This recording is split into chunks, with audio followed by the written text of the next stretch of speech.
হ্যাঁ, কি দিয়েছিলাম?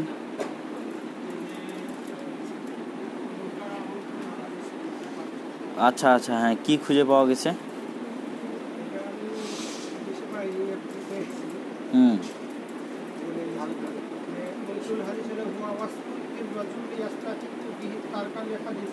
হুম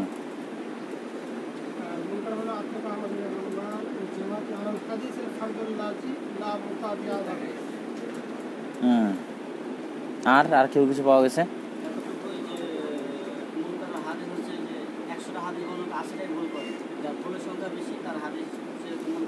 হুম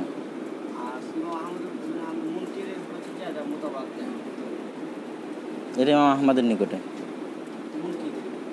আর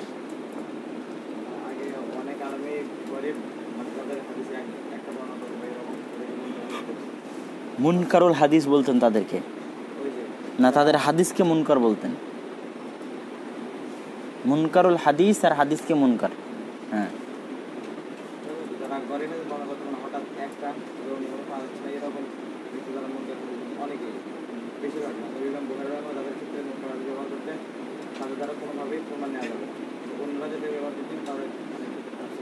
আচ্ছা, তারপরে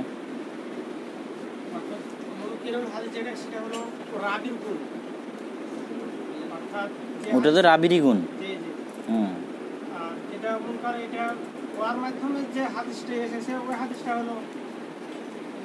আচ্ছা, আর আর কিছু আছে?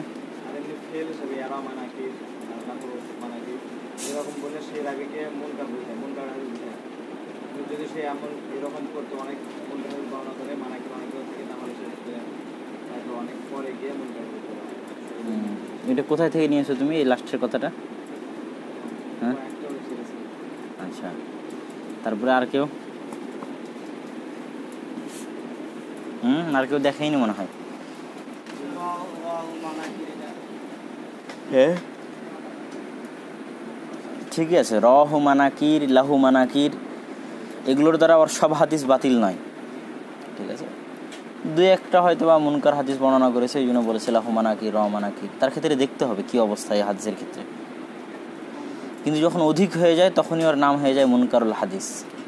ঠিক আছে, আর হাদিস মুনকারের তো আমরা গতকাল আলোচনা করেছি যে কতভাবে কয়টার সঙ্গে হাদিসকে মুনকার বলা হয়, এই আর কি সারমর্ম।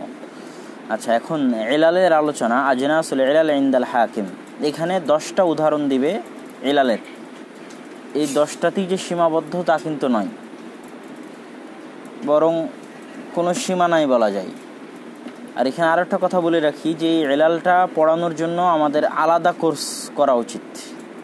শুধু ইলাল পড়ানোর জন্য আলাদা কোর্স করানো উচিত। প্রতিটা সানাদ কিভাবে, কোথায় কি ইল্লাত আছে, কি সমস্যা, সব বিশ্লেষণ করে পড়া উচিত। কিন্তু আমরা জাস্ট উদাহরণ দেখে যাব যাতে পরবর্তীতে কোনো সময় কাজে লাগে। প্রথম যে হাদিসটা, এই হাদিসটার আলোচনা ওই ডক্টর মুসলিউদ্দিন স্যার বক্তব্যের মধ্যে বলছিলেন যে আমরা যেটা বৈঠক শেষের দোয়া পড়ি, কি দোয়া পড়ি?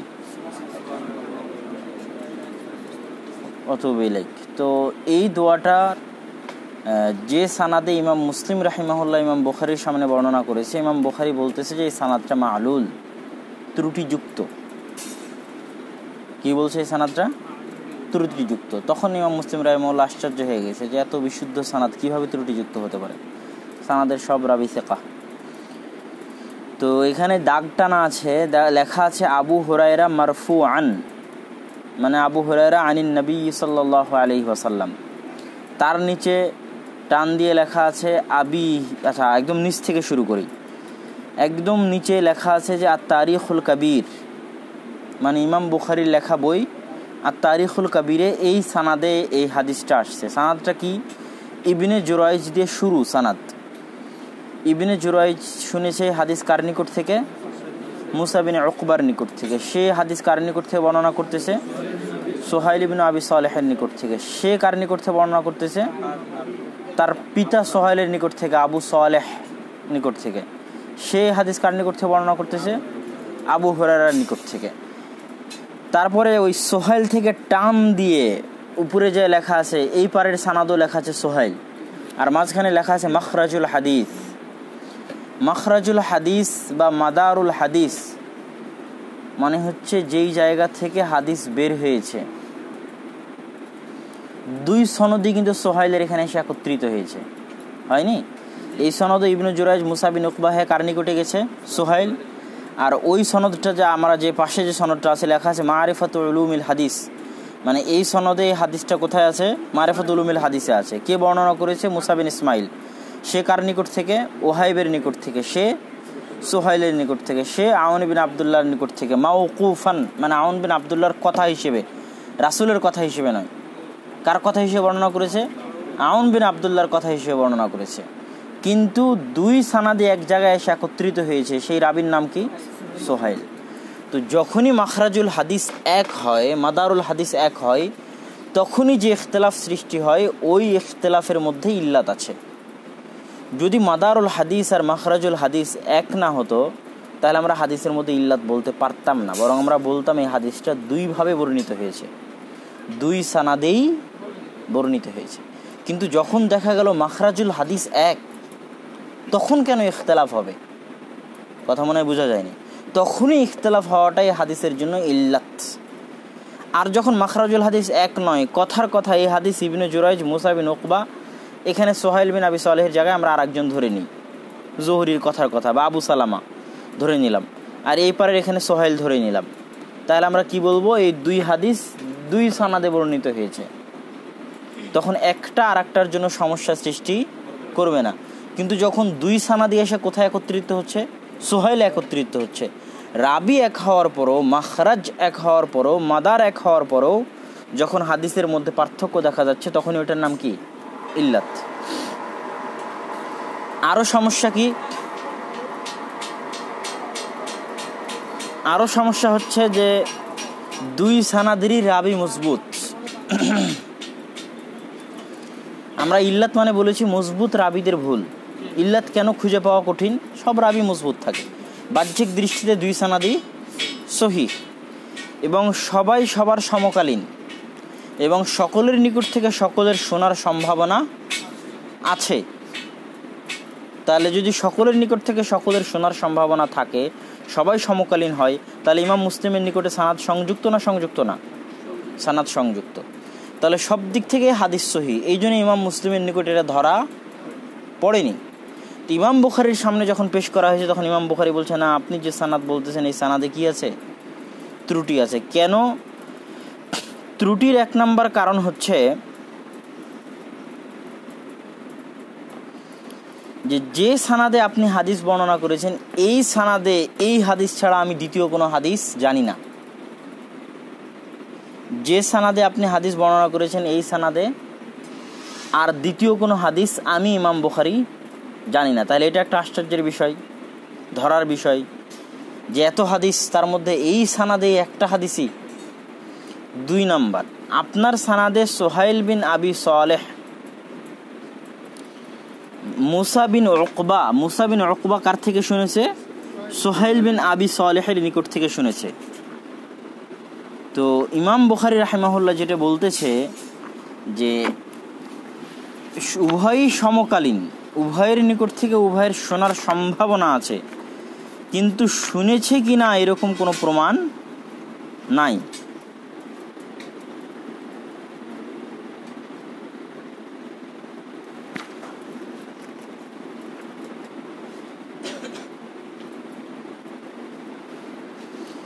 মুসা বিন উকবার আন্না মুসা লা ইউরাফু লাহু সামাউন মিন সুহাইলিন ওয়ালা রিওয়ায়াত আনহু ইল্লা ফি হাযাল হাদিস। মুসা বিন উকবার সুহাইল বিন আবি সালেহের নিকট থেকে শ্রবণের কোনো নির্দিষ্ট প্রমাণ নাই, যদিও উভয় সমকালীন আর শোনার সম্ভাবনা আছে, কিন্তু নির্দিষ্ট কোনো প্রমাণ নাই যে মুসা বিন উকবা সুহাইল বিন আবি সালেহ থেকে কোনো হাদিস শুনেছে বা কোনো হাদিস বর্ণনা করেছে। তাহলে দুইটা গেল কারণ। তিন নাম্বার কারণ, আপনি যে হাদিস বর্ণনা করেছেন এই হাদিস আমার নিকটে অন্য সানাদে আছে, সেই হাদিসেও সোহাইল বিন আবি সালেহ আছে, কিন্তু সেটার সানাদ এইরকম নয়। সেটার সানাদ কীরকম? মুসা বিন ইসমাইল আন ওয়াহিব আন সোহাইল আন আউন ইবনে আবদুল্লাহ মাওকুফান।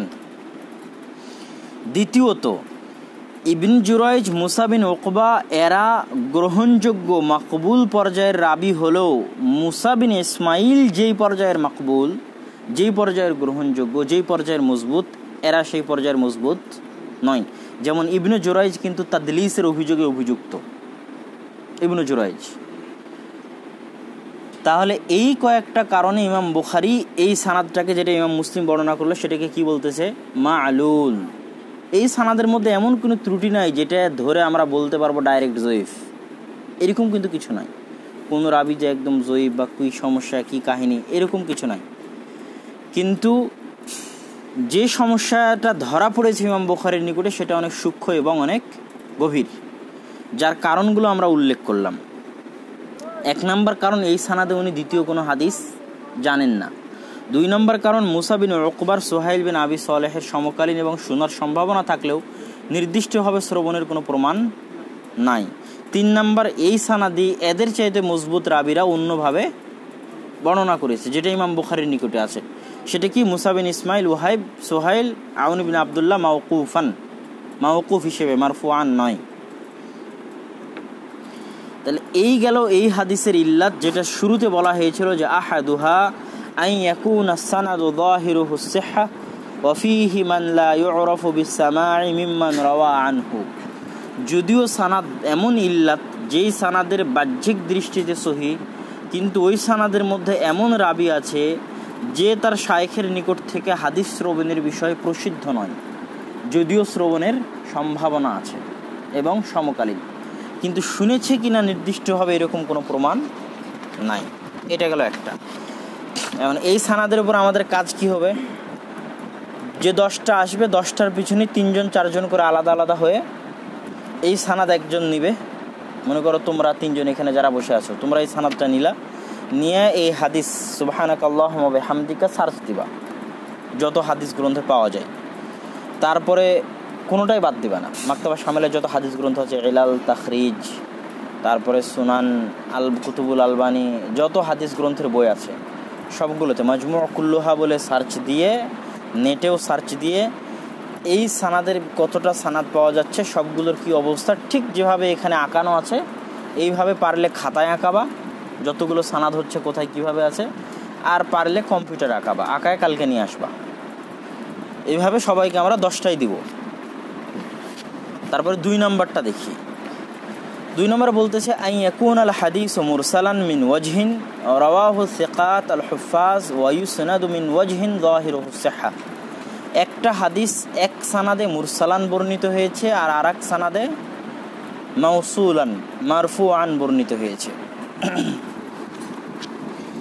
কিভাবে? একদম নিচ থেকে দেখি, হাতের ডানে মারিফাতু উলুমিল হাদিস, সুনানুল কুবরা, বাইহাকি, এই গ্রন্থগুলোতে এই হাদিসটা কিভাবে আসছে। কাবিসা বিন উকবা এই হাদিস বর্ণনা করেছে সুফিয়ান থেকে। সুফিয়ান এই হাদিস বর্ণনা করেছে খালেদ আল হাজ্জা আর আসিম থেকে। সে বর্ণনা করেছে আবু কিলাবার নিকট থেকে।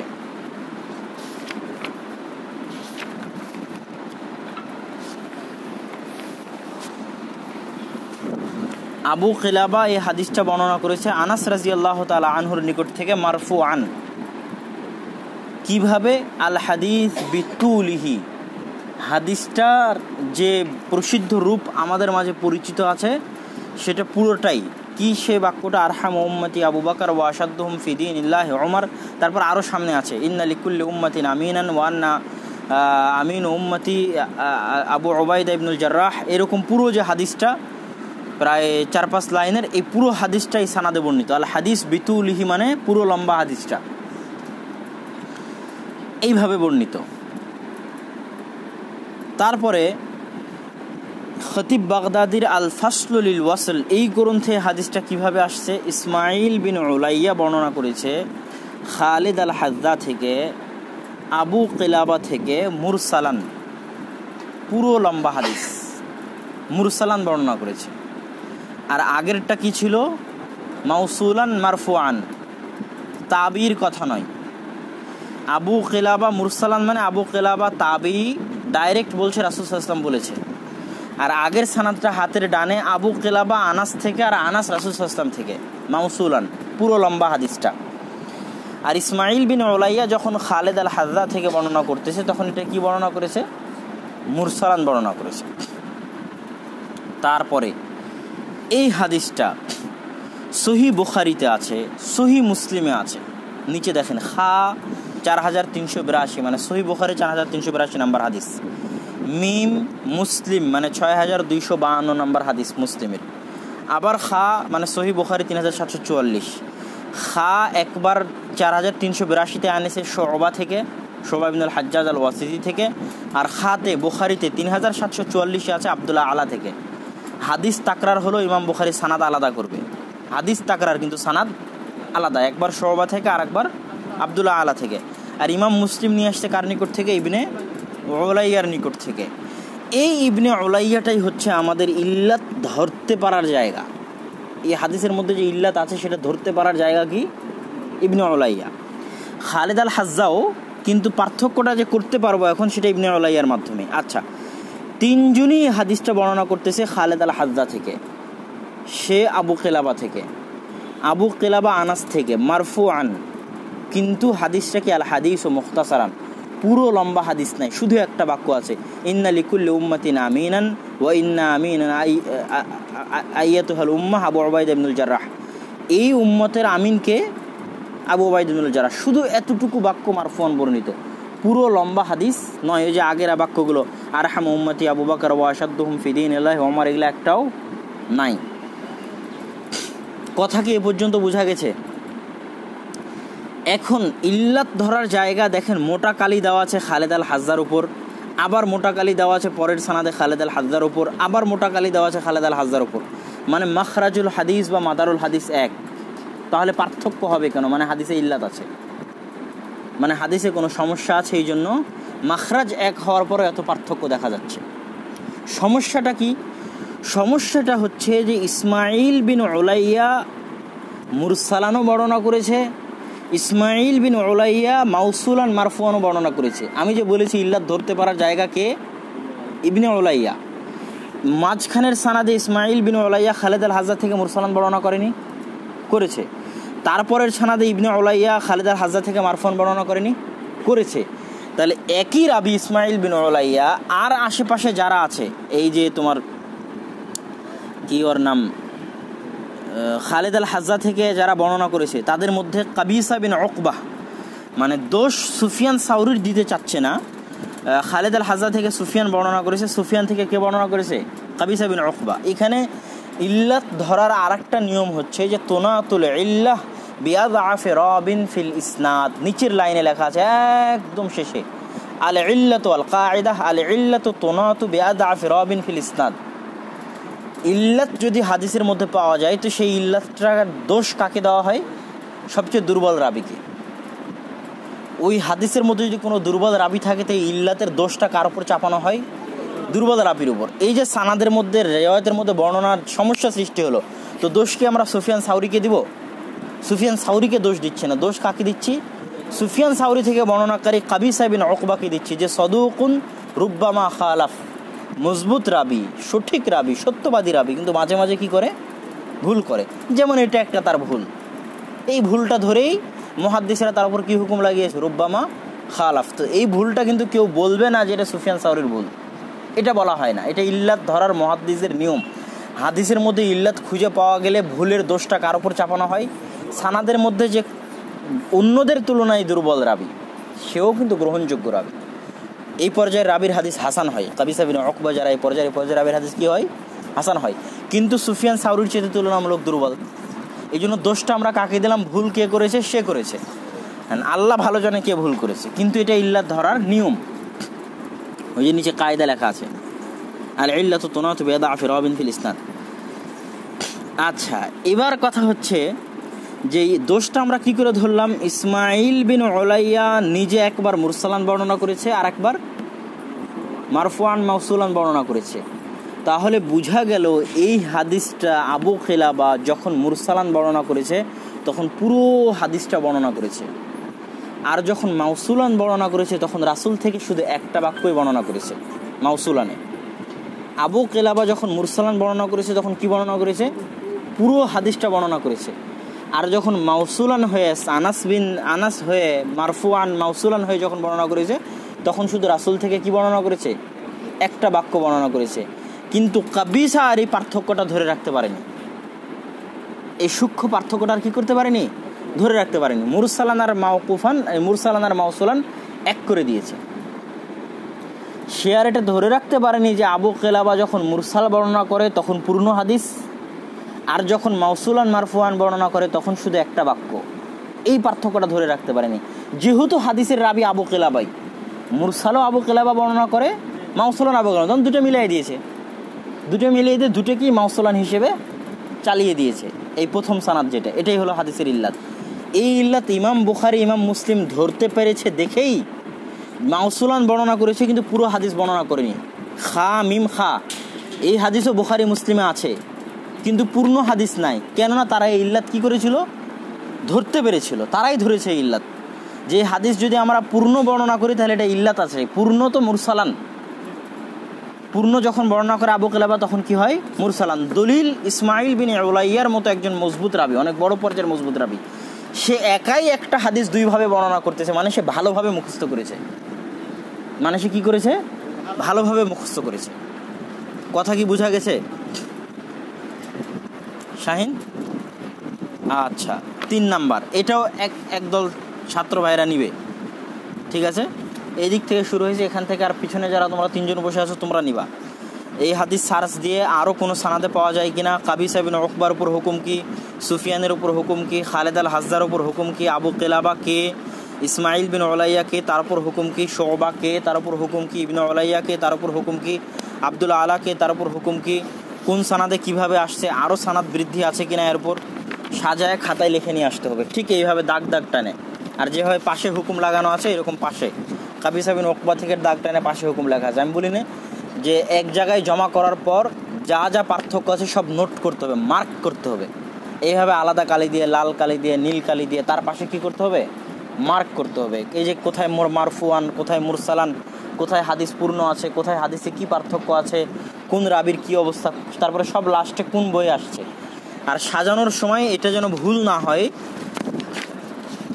সাজানোর সময় সবসময় মুসান্নিফের দিক থেকে শুরু করতে হয়। কার দিক থেকে শুরু করতে হয়, মুসান্নিফ। তুমি এখন যে সানাদটা লিখবে ওটা কোন বইয়ে পেয়েছো আগে ওঠে। যদি সানাদটা সুনানে তিরমিজিতে পেয়ে থাকো তাহলে আগে সুনানে তিরমিজির সব নিচে সুনানে তিরমিজির নাম লিখবা, নাম লিখে সুনানে তিরমিজির কত নাম্বার হাদিস আছে সেটা লিখবা। তারপরে ইমাম তিরমিজি কার থেকে বর্ণনা করে উপরে দাগ টানে তার নাম লেখা হবে, তারপরে উপরে দাগ টানে তার নাম লেখা হবে। এইভাবে উপরে যেতে যেতে সাহাবীর নাম থাকবে, সাহাবীর নামের পরে বা তাবির নামের পরে লেখা থাকবে মারফুয়ান, মাউসুলান, মুরসালান কিভাবে। তারপরে উপরে হাদিসের মাতানটা থাকবে, যে হাদিসটা কিভাবে আসছে এই সানাদে। হুবহু যে মাতান আসছে ওটাই লিখতে হবে, কেননা অন্য মাতানের সাথে পার্থক্য ধরতে হবে যে কিছুক্ষণ পরে। তো হুবহু না লিখলে তো পার্থক্য ধরা যাবে না, তো হুবহু মাতানটা লিখতে হবে। কথা বোঝা গেল? এই জন্য কার নিকট থেকে লেখা শুরু করতে হবে, মুসান্নিফের নিকট থেকে লেখা শুরু করতে হবে।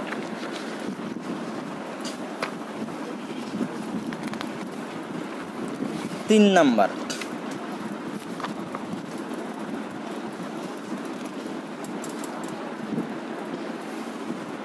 أن يكون الحديث محفوظا عن صحابي। আচ্ছা, এখানে যেটা কথা বলতেছে সেটা হচ্ছে যে আমরা আগে হাদিসের সানাদটা দেখি।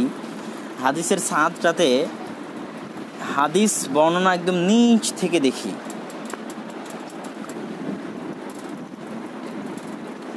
মুসা বিন উকবা এই হাদিস বর্ণনা করেছে। মুসা বিন উকবার সাথে এই হাদিস, মুসা বিন উকবা এই হাদিস বর্ণনা করেছে আবু ইসহাক আস-সাবিঈ থেকে। মুসা বিন উকবার নামের উপর লেখা আছে সিকাতুন ফাকিহুন। আর আইন যে রমজ দেওয়া আছে, আইন মানে কি, আল জামাআহ মানে কুতুবে সিত্তার সবাই তার হাদিস গ্রহণ করেছে। আইন মানে কি, কুতুবে সিত্তার সবাই তার হাদিস গ্রহণ করেছে। তারপরে লেখা আছে আবু ইসহাক, টান দিয়ে উপরে। আবু ইসহাকটা হচ্ছে আবু ইসহাক আস-সাবিঈ আল কুফি, তার উপর হুকুম কি, সিকাতুন মুকসিরুন। এইভাবেই কিন্তু সাজাতে হবে।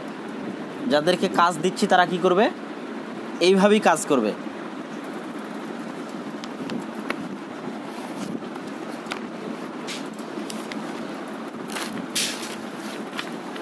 এই স্টিমেট দিয়ে গেল।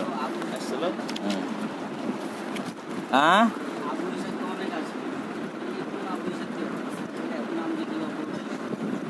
এই আবু ইসাক হচ্ছে আবু ইসাক সাবি, এই নামে প্রসিদ্ধ। তার নাম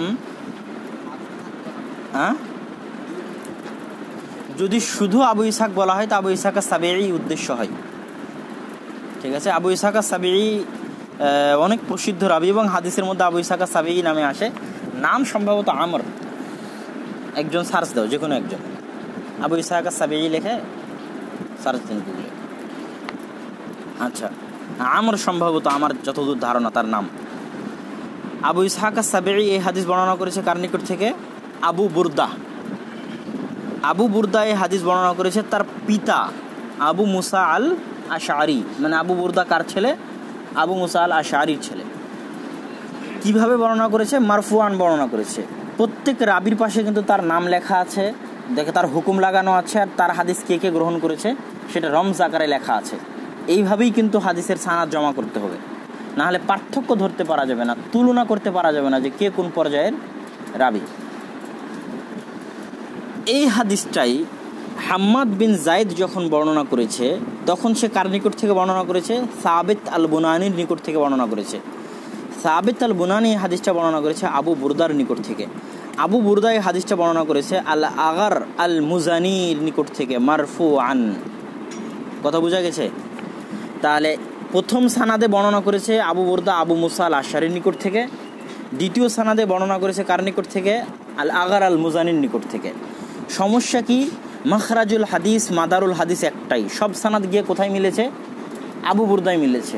মাখরাজুল হাদিস মাদারুল হাদিস একটাই হওয়ার পরেও কিভাবে দুইজনের নাম আসে, এটা হলো ইল্লাত খোঁজার জায়গা। মাখরাজুল হাদিস মাদারুল হাদিস এক হওয়ার পরে যদি পার্থক্য দেখা যায় তাহলে বুঝতে হবে কোনো সমস্যা আছে।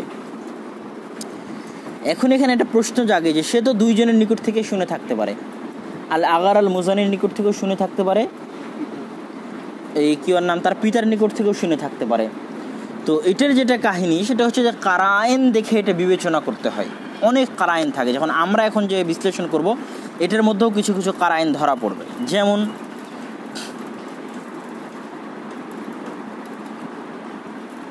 এক নাম্বার কারিনা কি? এক নাম্বার কারিনা হচ্ছে যে আবু বুরদা সাধারণত হাদিস বর্ণনা করে থাকে আবু মুসা আল আশআরীর নিকট থেকেই।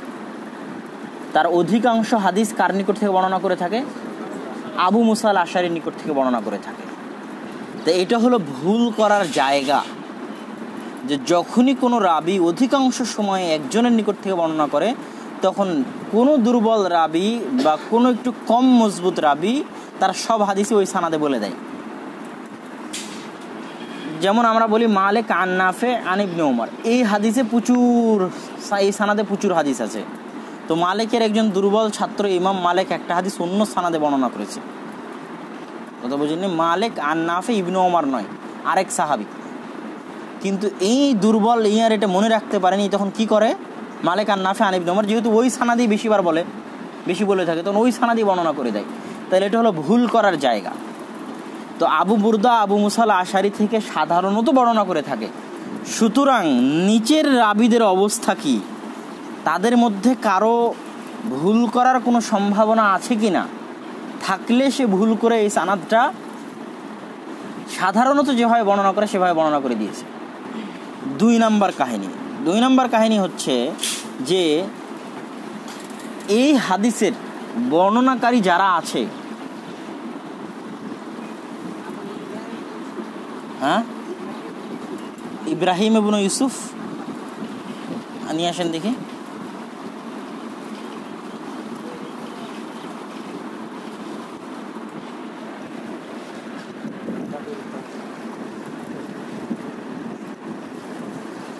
না, এই না,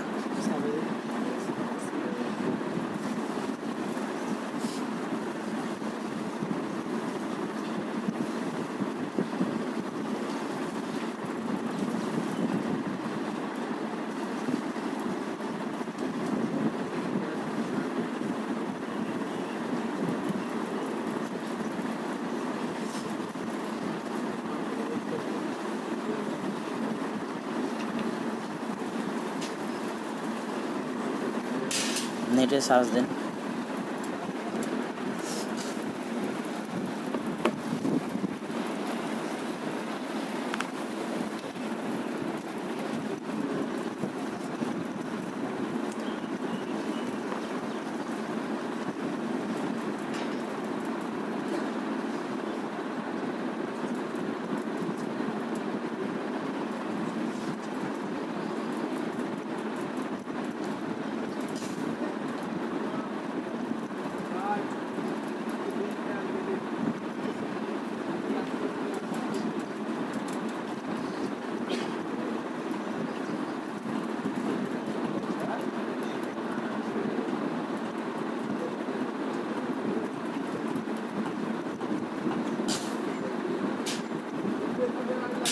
হ্যাঁ, আমর বিন আবদুল্লাহ, বলছিলাম না যে ওনার নাম আমর বিন আবদুল্লাহ সাবিঈ।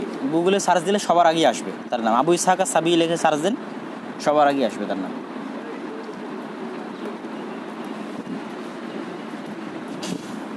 তো আমরা যেটা আলোচনা করতেছিলাম যে একটা গেল যে এই সানাদে বেশিরভাগ বর্ণনা করে থাকে, সুতরাং এটা ভুল হওয়ার সম্ভাবনা আছে এই সানাদ বর্ণনা করায়। 2 নম্বর কি কাহিনী, যে এই সানাদের যত রাবি আছে সবাই কুফি ইরাকি, শুধু মুসা বিন উকবা ছাড়া। মুসা বিন উকবা হচ্ছে একমাত্র রাবি যে মাদানি, প্রথম সানাদের একমাত্র নিচের রাবি সুনানে কুবরাতে মুসা বিন উকবা, সে একাই কি রাবি? মাদানি রাবি। আবু ইসহাক সাবিঈ নিজেও কুফি, আবু বুরদা নিজেও কুফি, আবু মুসা আশারিও কুফায় থাকতেন, ইরাকি সবাই। কিন্তু পাশের এই সানাদে আবু বুরদার কি লিখেছে? আচ্ছা, বাসরি হলেও সবাই ইরাকি, বসরা হলেও ইরাকের, আর ইনি তো ইরাকের না, ইনি হিজাজের। তো আমাদের মূল কথা থাকবে যে এনারা সবাই ইরাকে থাকতেন। তার পাশের এই সানাদে হাম্মাদ বিন জায়েদ, ইনি বসরার, হাম্মাদ বিন জায়েদ আল বাসরি, সাবিত আল বুনানি ইনিও বসরার। তা এই সানাদটাও হচ্ছে ইরাকি। তো দেশের মানুষের হাদিস সম্পর্কে ভালো জানবে, দেশের মানুষের হাদিস সম্পর্কে ভালো জানবে। তো হাম্মাদ বিন জায়েদ, দ্বিতীয়ত হাম্মাদ বিন জায়েদ মুসা বিন উকবার চাইতে বেশি মজবুত। তো হাম্মাদ বিন জায়েদ মুসা বিন উকবার চাইতে বেশি মজবুত, সুতরাং হাম্মাদ বিন জায়েদ একে তো এই সানাদে সবাই দেশের মানুষ, আর এই সানাদে সবাই ইরাকি হলেও একজন মাদানি, সে কে মুসা বিন উকবা। সুতরাং মুসা বিন উকবার এই হাদিস বর্ণনা করতে ভুল হতে পারে, এটাই স্বাভাবিক। দ্বিতীয়ত এই ভুল আবু ইসহাক সাবিঈ থেকেও হতে পারে, অস্বাভাবিক কিছু নয়। কেননা আবু ইসহাক সাবিঈ নিজের শেষ জীবনে ইখতালিতু ফি আখির উমরি, আবু ইসহাক সাবিঈর জীবনী সার্চ দিলে ওখানে দেখা যাবে যে সে তার শেষ জীবনে কি করেছিল, একটু ভুল করতো, ইখতিলাত হয়ে যেত। এবং তার শেষ জীবনে তার পোতা ইসরাইল, তার পোতার নাম কি? ইসরাইল। তার পোতা তার লাঠি ধরে তাকে মসজিদে নিয়ে যেত এবং তার হাদিস শুনত। এবং তার শুরুর জীবনের ছাত্র হচ্ছে আবু ইসহাক সাবিঈর শুরুর জীবনের ছাত্র হচ্ছে শারিক বিন আবদুল্লাহ নাখঈ, সুফিয়ান বিন সাঈদ আস-সাউরি, এরা হচ্ছে তার শুরুর জীবনের ছাত্র। তো মুসা বিন উকবার ক্ষেত্রেও সার্চ দিয়ে দেখতে হবে যে মুসা বিন উকবা আবু ইসহাক সাবিঈর শুরুর জীবনের ছাত্র না শেষ জীবনের ছাত্র। আরও দেখতে হবে এই হাদিস যারা গবেষণা করবে, 3 নাম্বার, তোমরা এখানে যারা আছো সামনে তারা গবেষণা করবা, 3 জন, তুমি সহ আর 3 জন। আরও দেখতে হবে যে আবু ইসহাক সাবিঈর নিকট থেকে এই হাদিস তার পোতা ইসরাইল বর্ণনা করে না, এটাও সব সানাদ সার্চ দিয়ে এটাও খুঁজবা। তো আবু ইসহাক সাবিঈ, আমর বিন আবদুল্লাহ আবু ইসহাক সাবিঈ, তো সব মিলিয়ে যেটা আমাদের সামনে কাঠামো দাঁড়ালো সেটা হচ্ছে যে এই হাদিসে মুহাদ্দিসদের নিকটে যারা ইল্লাত ধরেছে তাদের নিকটে এই সানাদটা কি মা'লুল, যেই সানাদে তিনি আবু মুসা আল আশআরীর নিকট থেকে বর্ণনা করেছেন। কোন সানাদটা রাজিহ? যেখানে আগার আল মুজানি থেকে বর্ণনা করেছে। এবার প্রথমে বারটা পড়েন, আস-সালিস আন ইয়াকুন আল হাদিসু মাহফুজান আন সাহাবিয়্যিন ওয়া ইরওয়া আন গায়রিহি লিইখতিলাফি বিলাদি রুওয়াতিহি কারিওয়ায়াতিল মাদানিয়্যিন আনিল কুফিয়্যিন। একটা হাদিস একজন সাহাবী থেকে সঠিক, কার নিকট থেকে সঠিক? আগার আল মুজানি থেকে সঠিক। ওই হাদিসটাই আরও অন্য সানাদে বর্ণিত হয়েছে, কিন্তু অন্য দেশের লোকেরা বর্ণনা করেছে, যেমন মাদানি মুসা বিন উকবা, যেমন রিওয়ায়াতুল মাদানিয়্যিন আনিল কুফিয়্যিন, মাদানিরা কুফিদের নিকট থেকে বর্ণনা করেছে। তো ওখানে যে অন্য সাহাবী আসছে সেখানে এক দেশের লোক আরেক দেশের লোক থেকে বর্ণনা করতে কোনো ত্রুটি হওয়াতে, আর বিশেষ করে যখন এই সানাদে বেশি বর্ণনা করে থাকে আবু বুরদা আবু মুসা আল আশআরী, তখন ভুল হওয়ার সম্ভাবনা আরও বেশি। তো আমরা সবগুলো কারণ দেখলাম, কারণ বিশ্লেষণ করে এই হাদিসেরও ইল্লাত বুঝতে পারলাম।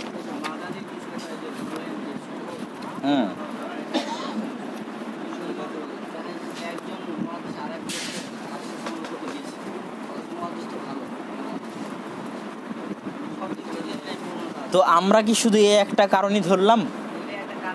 হ্যাঁ, এটাও একটা কারণ। বাকি কারণগুলো এই কারণের দিকে ইশারা করতেছে যে কেন এই রাবি ভুল করতে পারে। আমি কি আন্দাজে একটা রাবিকে বলে দেবো তুমি ভুল করেছো? তার তো আমার কোনো ওজোর বের করতে হবে কি কেন সে এই হাদিস বর্ণনা ভুল করলো, অথচ মজবুত রাবি। তার জন্য ওজোর হিসেবে আমরা দাঁড় করাচ্ছি যে ও আচ্ছা তিনি মদিনায় থাকতেন, কুফা হয়তোবা সেরকম সফর করেননি, হয়তোবা কোনো সময় হজে এসেছিল, আরও বিস্তারিত গবেষণা করলে বোঝা যাবে, তখন হয়তোবা শুনেছিলেন 2-1 বার, এই জন্য হয়তো ভালো করে মনে রাখতে পারেননি। আমরা এই কারণটা দাঁড় করাচ্ছি ওজোর হিসেবে, কিন্তু আরও তো আশেপাশে সব কারণ আমরা জমা করেছি এবং দায়িত্বও তো দিলাম খোঁজার জন্যে। তো আমি কি বলেছি প্রথমে, যে ইলালের জন্য আলাদা কোর্স লাগবে, আর ইলাল হচ্ছে 20-25 বছরের ব্যাপার। কয় বছরের ব্যাপার? মানে কখন কি কারণে মুহাদ্দিসরা কি ইল্লাতে কোন হাদিসকে রাজে বলতেছে, কোন হাদিসকে মারজু বলতেছে, মাথা খারাপ হয়ে যাবে, মাথায় ধরবে না। তো এটার 1 নম্বর সমাধান হচ্ছে যে তারা মুজতাহিদ এই ফানে। ইল্লাতের বিষয়ে আরও একটা কথা বলা হয়নি আমার, ইল্লাতের আলোচনার শুরুতে বলতে হতো, আমি লিখে নিয়ে আসছিলাম কিন্তু বলে গেছি। সেটা হচ্ছে যে মুহাদ্দিসরা ইল্লাত ধরে কারণ বলতে পারে না, যে কি কারণে আমি এই হাদিসকে দুর্বল বলতেছি।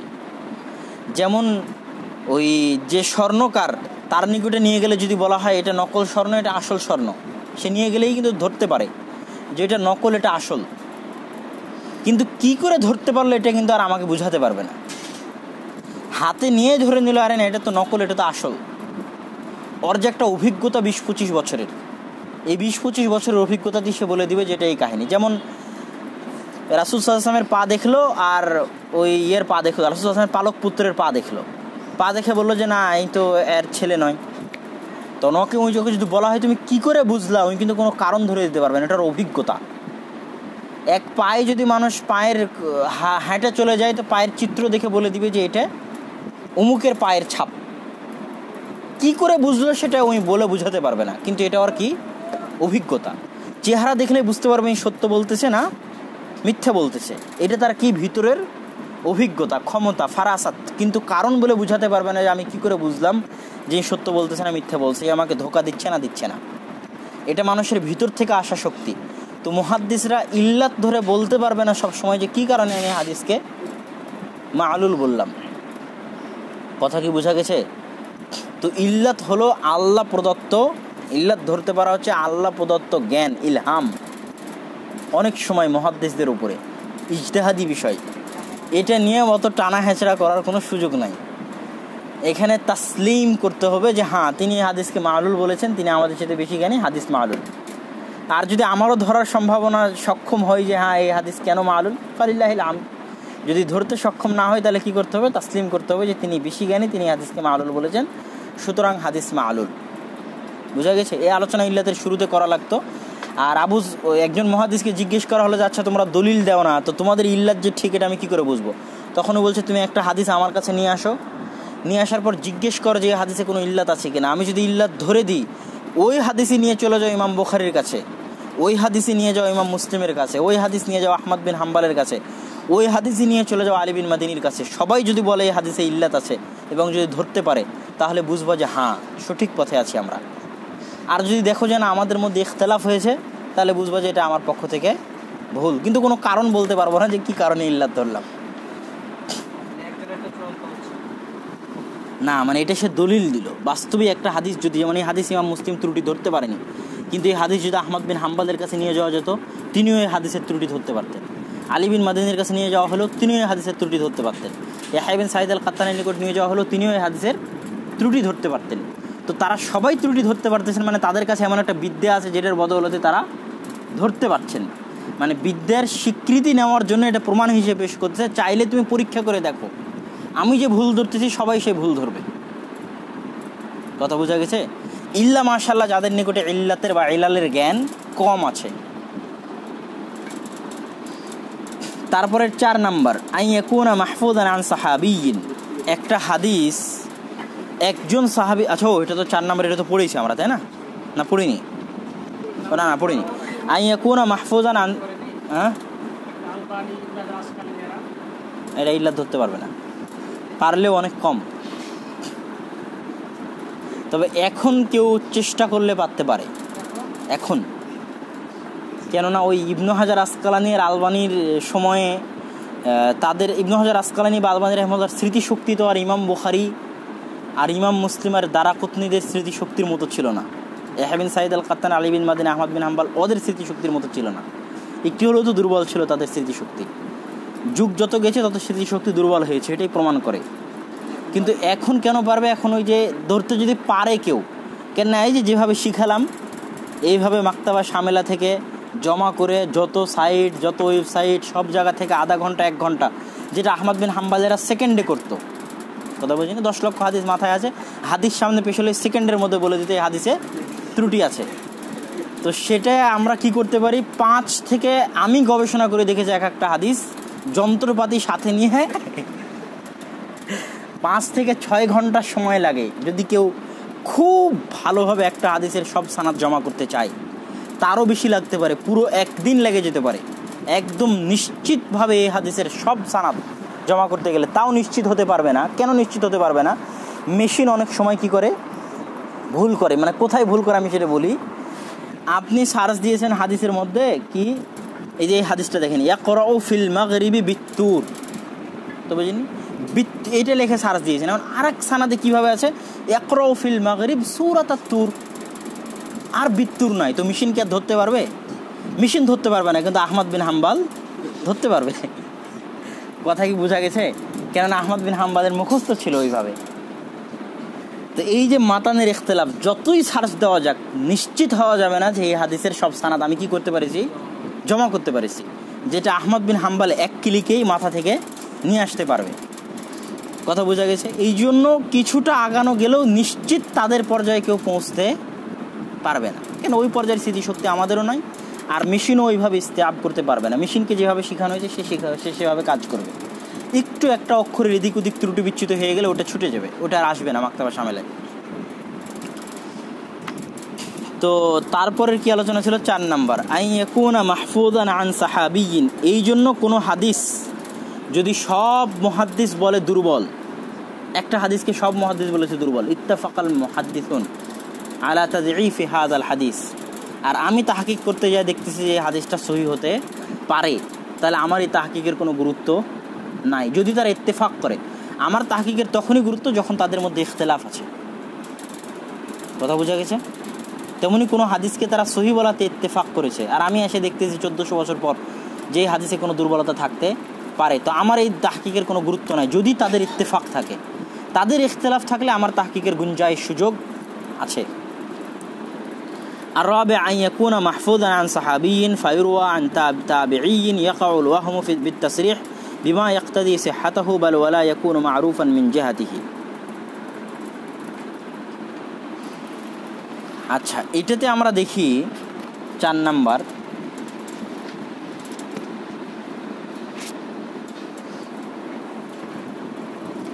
এই হাদিসটা একদম নিচে থেকে, আল মারিফাহ এই গ্রন্থ, হাদিস বর্ণনা করেছে মুসা বিন মাসউদ আন-নাহদি আল-বাসরি।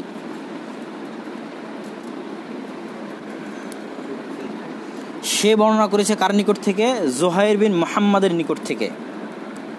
সে বর্ণনা করেছে উসমান বিন সুলাইমানের নিকট থেকে। সে বর্ণনা করেছে তার পিতার নিকট থেকে। তার পিতা কি বলতেছে যে আন্নাহু সামিআন নবী সাল্লাল্লাহু আলাইহি ওয়াসাল্লাম, যে সে, ওই যে মূল ইবারতটা দেখেন, আন্নাহু সামিআ রাসূলুল্লাহি সাল্লাল্লাহু আলাইহি ওয়াসাল্লাম, সে রাসূল সাল্লাল্লাহু আলাইহি ওয়াসাল্লামের নিকটে কি করেছে, শুনেছে। আচ্ছা, তারপরের যেটা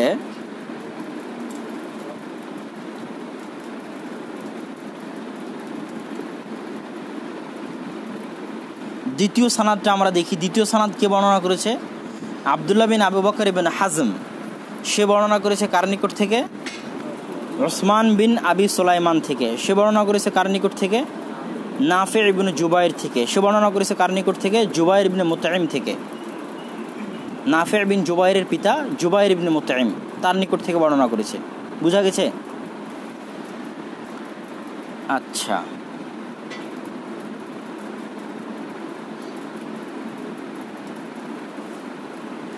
এবার আমরা দেখি যে এই হাদিসের মধ্যে ত্রুটি কি। এই হাদিসের মধ্যে 3টে ত্রুটি আছে। কয়টা ত্রুটি আছে? 3টে ত্রুটি। প্রথমে 1 নাম্বার যেখানে মোটা দাগ দেওয়া আছে সেটা দেখি। উসমান বিন সুলাইমান আর পাশে কি লেখা আছে, আর একটা মোটা দাগে উসমান ইবনে, পাশের সানাদের মোটা দাগে উসমান ইবনে আবি সুলাইমান। তাহলে নামের মধ্যে একটু পার্থক্য আছে না নাই? কি পার্থক্য আছে? আবি যোগ করা আছে, আর আরেকটাতে আবি যোগ করা নাই। এইটা গেল একটা ইল্লাত, 2 নাম্বার ইল্লাত, 2 নাম্বার কারণ। 2 নাম্বার কারণ হচ্ছে উসমান বিন সুলাইমান প্রথম সানাদে হাদিসটা কার নিকট থেকে বর্ণনা করতেছে? তার পিতা আবু সুলাইমানের নিকট থেকে বর্ণনা করতেছে। কথা কি বোঝা যাচ্ছে? আর দ্বিতীয় সানাদে উসমান বিন সুলাইমানের হাদিসটা কার নিকট থেকে বর্ণনা করতেছে? নাফে বিন জুবায়ের। মাঝখানে আর একজন আছে, তারপরে যেটা আছে সেটাও আবু সুলাইমান নয়, সেটাকে জুবায়ের বিন মুতাইম। কথা কি বোঝা যাচ্ছে? প্রথম সানাদে উসমান বিন সুলাইমান আর রাসূলের মাঝে মাত্র একজন আছে, সেটাকে আবু সুলাইমান। বোঝা গেল? আর খুব মনোযোগ দিয়ে, কিন্তু প্রথম সানাদে উসমান বিন সুলাইমান আর রাসূলের মাঝে কয়জন আছে? একজন আছে। আর দ্বিতীয় সানাদে উসমান বিন আবি সুলাইমান আর রাসূলের মাঝে কয়জন আছে? 2 জন আছে। 3 নাম্বার, প্রথম সানাদে উসমান বিন সুলাইমান আর রাসূলের মাঝে যে একজন আছে তার সেটা হচ্ছে উসমানের পিতা, সেটা কে? উসমানের পিতা। আর দ্বিতীয় সানাদে উসমান বিন আবি সুলাইমান আর রাসূলের মাঝে যে 2 জন আছে তার একটা উসমানের পিতা নয়, এটা নাফে বিন জুবায়ের, আর একটা নাফে বিন জুবায়েরের পিতাকে জুবায়ের বিন মুতাইম। তাহলে সানাদের মাদার এবং মাখরাজ এক, কিন্তু সানাদের মধ্যে ইখতিলাফ দেখা যাচ্ছে না? যাচ্ছে না, ভালো ইখতিলাফ। ইখতিলাফটা যে আরও মজবুত সেটা কোন জায়গা থেকে বোঝা যাচ্ছে? আবু সুলাইমানের নামটা দেখেন, আবিহি মারফুআনের নিচে আবু সুলাইমানের নাম কি লেখা আছে? আবু সুলাইমান ইবনু জুবায়ের ইবনে মুতাইম, আর নাফে ইবনু জুবায়ের ইবনু মুতাইম। তাহলে নাফে ইবনু জুবায়ের আর আবু সুলাইমান ইবনু জুবায়ের হচ্ছে ভাই। কথা মনে হয় বুঝাতে পারিনি? আরও একটু, আরও ধীর স্থির, আরও কুল, একদম শান্ত। মানে হাদিসের ইলাল যাচাই বাছাই করার সময় আর সানাদ যাচাই বাছাই করার সময় পুরো দুনিয়ার সব কিছু থেকে কি থাকতে হবে? মুক্ত থাকতে হবে, একদম শান্ত স্থির দিমাগে। পৃথিবীতে কিয়ামত হয়ে গেলেও সরা যাবে না, মাথা অন্যদিকে নিয়ে যাওয়া যাবে না, তাহলে বোঝা যাবে। উসমান বিন আবি সুলাইমানের যে পিতা সুলাইমান, যেটা আবু সুলাইমান, যার নাম মানে এই পরের সানাদে কিন্তু তার নাম আবু সুলাইমান বলা হয়েছে, পাশের সানাদে, কিন্তু এই সানাদে আবু সুলাইমান বলা হয়নি। তো আমরা ঠিক এটাই বলবো যে তার নাম আবু সুলাইমান, এটাই আমরা রাজেহ বলবো ধীরে ধীরে সামনে গিয়ে। তো যার নাম আবু সুলাইমান, যেটা এই সানাদে সুলাইমান হয়ে আছে, সে কার ছেলে? জুবায়ের বিন মুতাইমের ছেলে।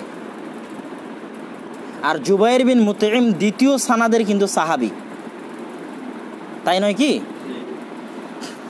আমাদের যারা এই দার্সের যারা লাইভ দেখতেছে বা যারা ভিডিও দেখবে তাদের কাছে কিন্তু বোঝা কঠিন হয়ে যাবে। এই জন্য ব্ল্যাকবোর্ড ইস্তেমাল করা লাগতো কিনা একবার করে ভাবছিলাম। কালকে কলম আনাইছিলাম কিসের জন্য? ব্ল্যাকবোর্ড ব্যবহার করার জন্য। কিন্তু ব্ল্যাকবোর্ড ব্যবহার করতে গেলে তো ভিডিওতে সমস্যা হবে, তাই না? হ্যাঁ, কি হবে? তোমার ওই ক্যামেরা কিন্তু ধরতে পারবা? আচ্ছা নিয়ে আসো দেখি, আর একটা কলম নিয়ে আসো, না হলে তো যারা হ্যাঁ না, ওটা ভিডিওতে যারা দেখবে তাদের জন্য শিট ধরে লাভ হবে না। আবু সুলাইমান কুনিয়াত, ঠিক আছে, কিন্তু তুমি সার্চ দিয়ে দেখো কার নাম, তার পিতারই নাম। এখন কেউ তো কুনিয়াতে মাশহুর হতে পারে, এটা তো অস্বাভাবিক কিছু না।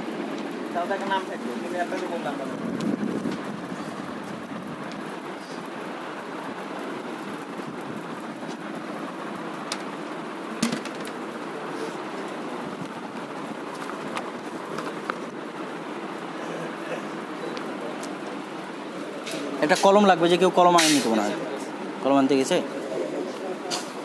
তুমি এখানে কি শুধু ব্ল্যাকবোর্ড আসতেছে? ফুল ব্ল্যাকবোর্ডটা নিবা, এক সাইড। এটা ধরো তো।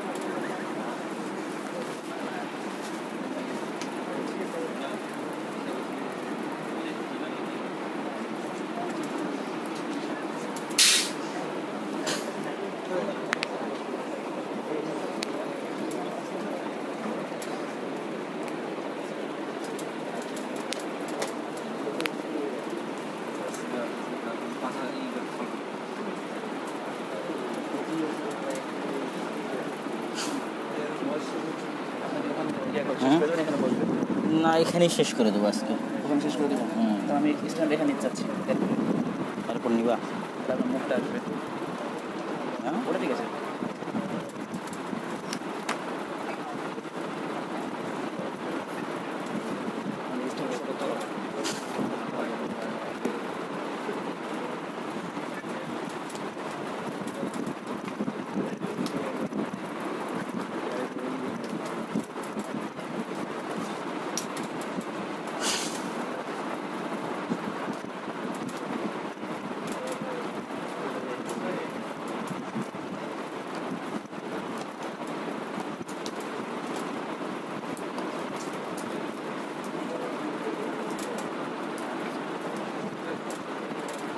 এদের দেখতে অসুবিধা হবে না? হ্যাঁ, আশরাফুল ভাই, আজকে আপনি কিছু বলছেন না যে? হ্যাঁ,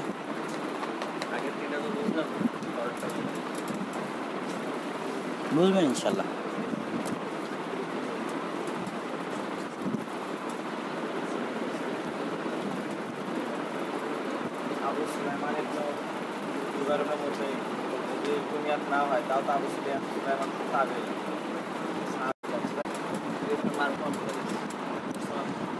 এটাই তো হাদিসের ত্রুটি, যে একজন দুর্বল রাবি হাদিসটাকে একজন তাবিকে সাহাবি বানাই দিয়েছে। এমনভাবে হাদিস বর্ণনা করেছে, কি করেছে, একজন তাবিকে সাহাবি বানাই দিয়েছে। এটা হচ্ছে হাদিসের সবচেয়ে বড় ত্রুটি, যেটা সামনে আমি বলবো এখন কিছুক্ষণ পরে।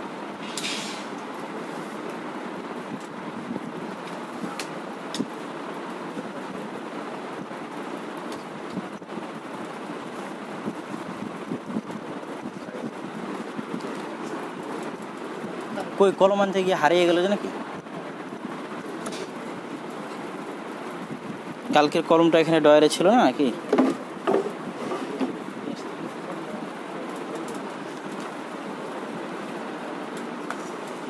যে নিয়ে আসতে গেছে কলম আনতে পারবে তো? হ্যাঁ,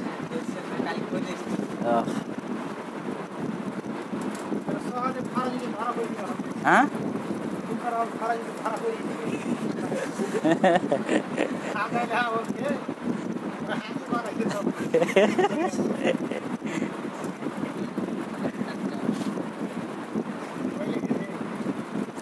আমাদের ছেলেমেয়েরা যদি হাদিস পড়া শুরু করে না, হাদিস গবেষণা করা শুরু করে, কোথায় হারিয়ে যাবে ওরা? ওদের প্রত্যেকটা লেখায়, প্রত্যেকটা কলমে লুকানো আছে, মানে চুরি বাটপারি আছে।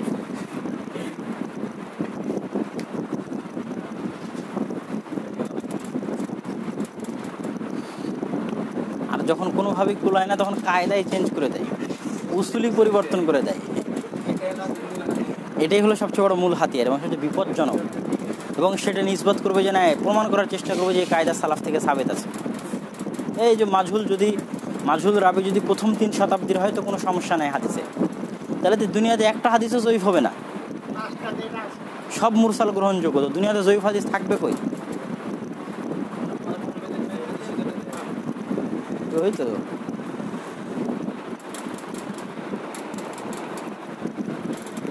এখন ভিডিও এখন অফ রাখো। হ্যাঁ, অফ আছে।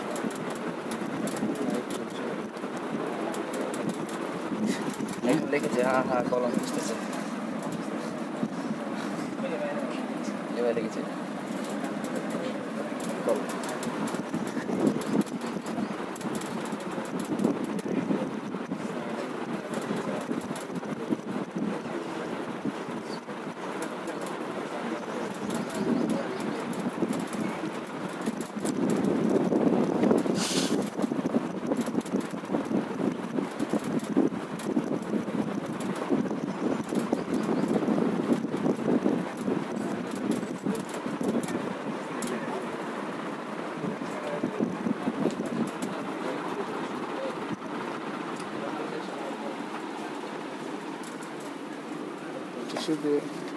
টিস্যুতে একটু পানি লাগাতে হবে না নাকি?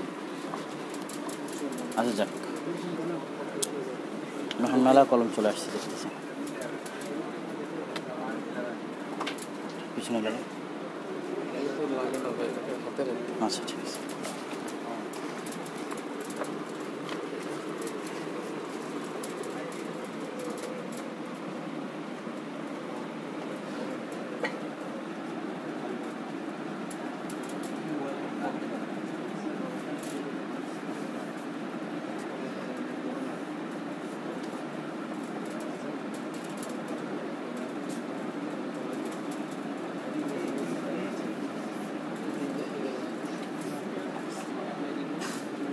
আচ্ছা, এটা এক কাজ করি, টিস্যু কই দেখি।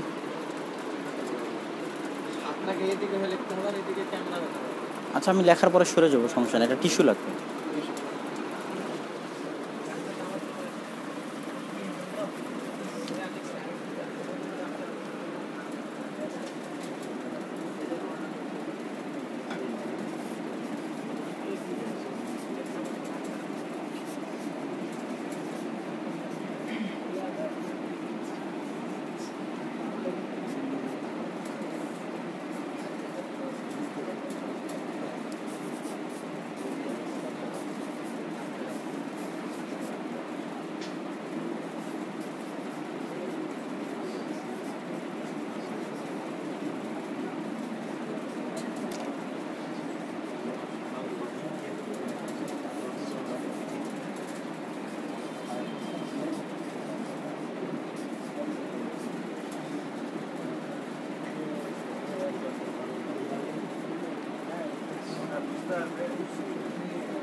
ইনশাল্লাহ পারবে, তাও মুখে বলার চাইতে কিছু হলেও তো পারবে।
না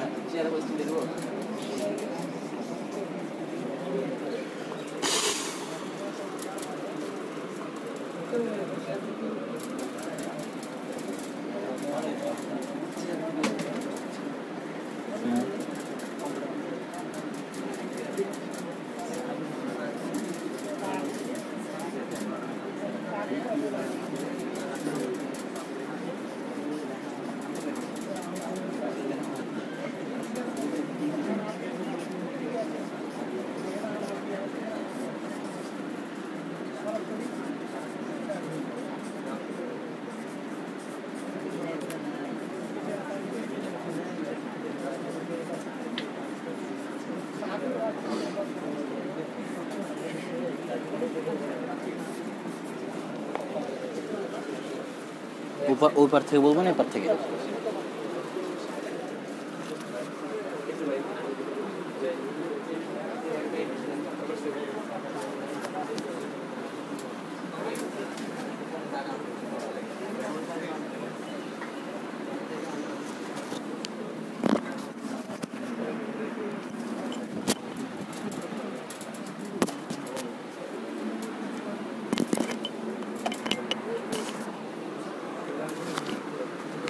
আচ্ছা, এখন আমরা প্রথমে আলোচনা করছিলাম যে এই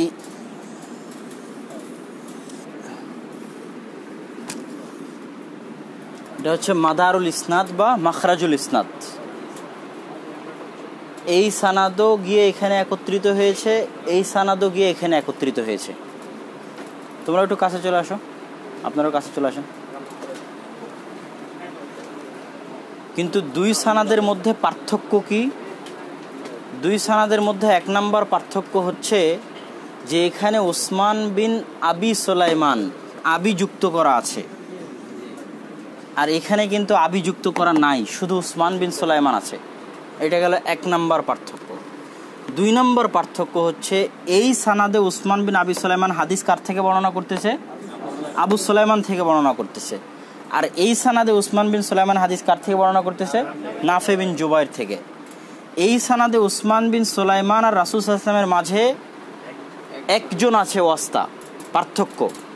আর এই সানাদে উসমান বিন আবি সুলাইমান আর রাসূলের মাঝে কয়জন আছে? 2 জন আছে। এই 2 জনের মধ্যেও মিল নাই। এখানে যে আছে তার নাম আবু সুলাইমান, সুলাইমানের পিতা রাসূল সাল্লাল্লাহু আলাইহি ওয়াসাল্লামের মাঝে, আর উসমানের মাঝে কে আছে? উসমানের পিতা আবু সুলাইমান।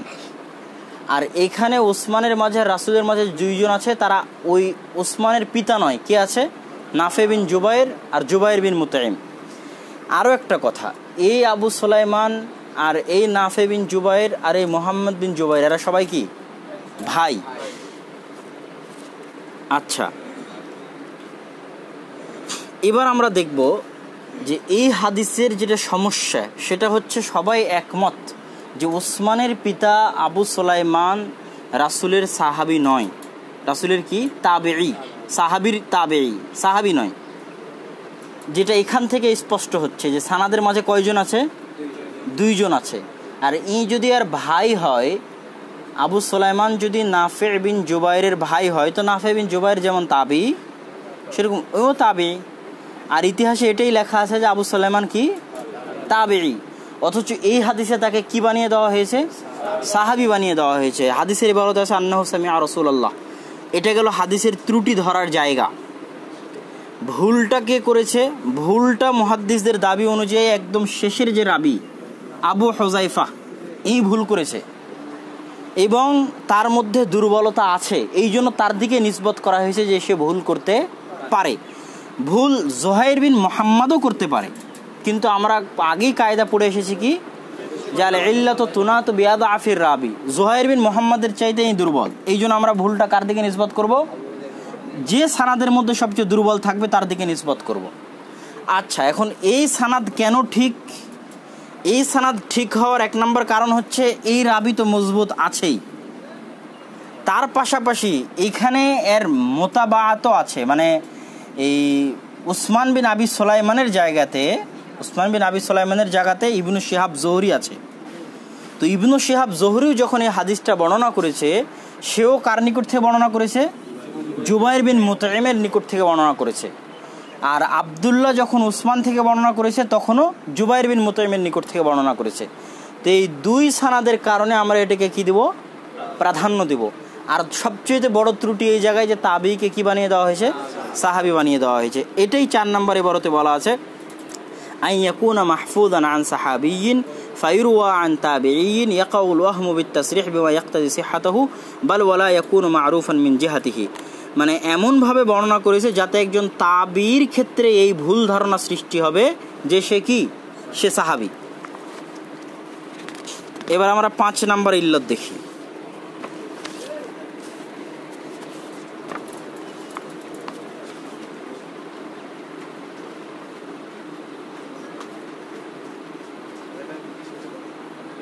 হ্যাঁ, মিশে দাও, মিশে দাও।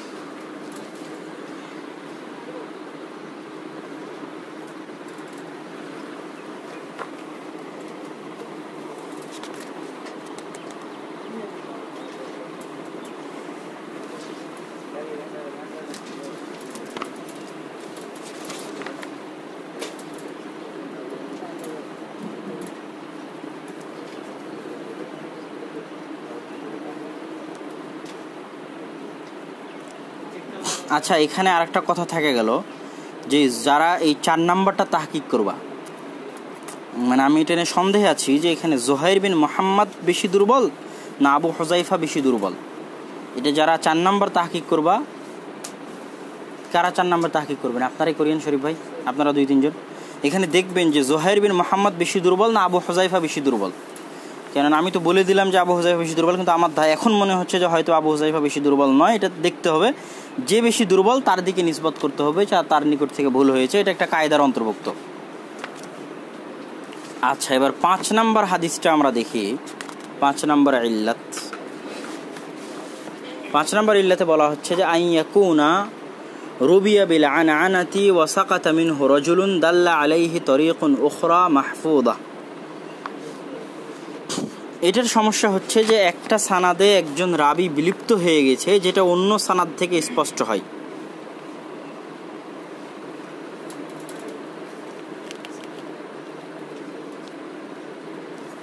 আচ্ছা, আগে আমরা নামগুলো লিখি।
আচ্ছা, এখন হাদিস আমরা লিখলাম।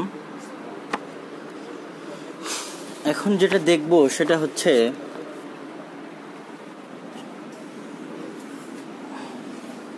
হাদিসের মাদার এবং মাখরাজ। সবসময় বলেছি যে ইল্লাত ধরার জায়গা কি, মাদার এবং মাখরাজ এক হবে। এক হওয়ার পরও হাদিস বর্ণনার মধ্যে পার্থক্য, মানে হাদিসে কোনো ত্রুটি আছে। হাদিসের এই সানাদও গিয়ে এখানে একত্রিত হয়েছে, এই সানাদও গিয়ে এখানে একত্রিত হয়েছে। এখান থেকে এই দুই সানাদ থেকে উপরে আলাদা। এখানে আলী বিন হোসাইন ডাইরেক্ট একজন আনসার, নাম নেয়নি, বলছে রজুলুম মিনাল আনসার। আর এখানে আলী বিন হোসাইন কার নাম নিয়েছে? ইবনু আব্বাস। আর ইবনু আব্বাস বলতেছে রজুলুম মিনাল আনসার বা রিজালুম মিনাল আনসার, আনসার ব্যক্তিদের একজন। তো দুই সানাদের মধ্যে উপরে পার্থক্য দেখা যাচ্ছে না? যাচ্ছে না। তাহলে অবশ্যই কোনো সমস্যা আছে। আচ্ছা, এখন সমস্যা খোঁজার যেটা জায়গা, 1 নাম্বার, আলী বিন হোসাইন বিষয়ে জানা যায় না যে সে কোনো আনসার ব্যক্তির থেকে বর্ণনা করেছে কিনা। অন্য তার যত বর্ণিত হাদিস আছে কোনো হাদিসেই কোনো আনসারি থেকে তাকে হাদিস বর্ণনা করতে দেখা গেছে এরকম বোঝা যায় না। 2 নাম্বার, তার যত বর্ণনা আছে আলী বিন হোসাইনের পূর্ণ নাম হচ্ছে তিনি আহলে বাইতের অন্তর্ভুক্ত। আলী ইবনুল হোসাইন ইবনু আলী ইবনু আবি তালেব, মানে আলী রাদিয়াল্লাহু তাআলা আনহুর পোতা, হোসাইনের ছেলে রাদিয়াল্লাহু তাআলা আনহুম আজমাইন। তার ছেলে হচ্ছে আলী বিন হোসাইন। তার অধিকাংশ রিওয়ায়াত সে যারা আহলে বাইত রাসূল সাল্লাল্লাহু আলাইহি ওয়াসাল্লামের পরিবার বর্গ যারা, তাদের নিকট থেকে বেশিরভাগ হাদিস বর্ণনা করে। তার হাদিস যাচাই করে দেখা গেছে কোনো আনসার ব্যক্তির থেকে তার নিকটে সেরকম হাদিস পাওয়া যায়নি। 2 নম্বর, তার বিষয়ে এটাও জানা যায় না যে সে মুদাল্লিস, তাদলিস করে আনসার ব্যক্তির নাম বলে দিবে, তার নিকট থেকে এমন হাদিস বর্ণনা করবে যা সে শুনেনি, তার বিষয়ে এটাও জানা যায় না যে সে মুদাল্লিস। তাহলে এই কয়েকটা কারণে এই হাদিসের মধ্যে যে সমস্যা আছে সেটা ধারণা করা হচ্ছে। 1, সে কোনো আনসার ব্যক্তি থেকে বর্ণনা করেছে কিনা জানা যায় না। 2, তার অধিকাংশ বর্ণনা কার নিকট থেকে? আহলে বাইতের নিকট থেকে। 3, সে মুদাল্লিসও নয় যে যার থেকে শুনিনি তার নাম বর্ণনা করবে, সমকালীন হিসেবে বা দেখা সাক্ষাৎ হয়েছে হিসেবে বলে দিবে যে আমি আনসারি কোনো ব্যক্তির নিকট থেকে হাদিসটা বর্ণনা করতেছি, এরকম পর্যায়ের সে মুদাল্লিসও নয়। এবার 3 নাম্বার, এখানেও ইবনু শিহাব জোহরি বর্ণনা করেছে, কিন্তু এখানে ইবনু শিহাব জোহরি থেকে কে বর্ণনা করতেছে? ইউনুস। আর এখানে ইবনু শিহাব জোহরি থেকে সালেহ, আউজাঈ, মাআকিল, মা'মার, আরও বহু রাবি আছে, জামাআতুম মিনার রুয়াত। ইবনু জোহরির অনেক ছাত্র, বহু ছাত্র। যখন এই হাদিসটা জোহরি থেকে বর্ণনা করেছে তখন জোহরি আলী বিন হোসাইন থেকে, সে ইবনু আব্বাস থেকে। আর ইবনু আব্বাস রাসূলের আলে বাইত না, রাসূলের চাচার ছেলে আব্দুল্লাহ বিন আব্বাস। তাহলে এটা তার স্বভাবের সাথে মিল খাচ্ছে না? মিল খাচ্ছে। আর ইবনু আব্বাস একজন আনসার ব্যক্তির থেকে বর্ণনা করতেছে। তাহলে এই হাদিসের সমস্যা আছে না নাই? এই সানাদে অবশ্যই সমস্যা আছে। আচ্ছা, এখন আলোচনা শেষ, মানে সমস্যা যে আছে এটা প্রমাণিত হয়ে গেছে। একদল জামাত এইভাবে বর্ণনা করতেছে, আর দ্বিতীয়ত তার স্বভাবও প্রমাণ করতেছে যে এটা ভুল। সে অন্য কোনো হাদিস কোনো আনসার থেকে বর্ণনা করেনি। 2, সে আলে বাইত থেকে বর্ণনা করে থাকে। 3, সে মুদাল্লিসও নয় যে আর একজনের নাম নিয়ে বলবে যে আমি তার নিকট থেকে শুনেছি। আর একদল জামাত যখন বর্ণনা করছে তখন ঠিকই দেখা যাচ্ছে যে আলে বাইত থেকে বর্ণনা করতেছে, এবং আলে বাইতের যে ইবনু আব্বাস তিনি একজন আনসার ব্যক্তি থেকে বর্ণনা করেছে। সুতরাং ওই সানাদে যে ভুল হয়েছে এটা নিঃসন্দেহ। এখন এই সানাদের মধ্যে কে ভুল করলো এটা এখন অনেক আগেরগুলোতে তাও বলে এসেছে, কিন্তু এটাতে বলা অনেক মুশকিল। কেন মুশকিল? ইউনুসও এইভাবে বর্ণনা করেছে, ইউনুসও আরেক সানাদে এইভাবে বর্ণনা করেছে। ইউনুস থেকে তার ছাত্র ইবনু ওয়াহাবের ছাত্র হচ্ছে বাহার বিন নাসর। যখন ইউনুসের নিচে তার ছাত্রকে ইবনু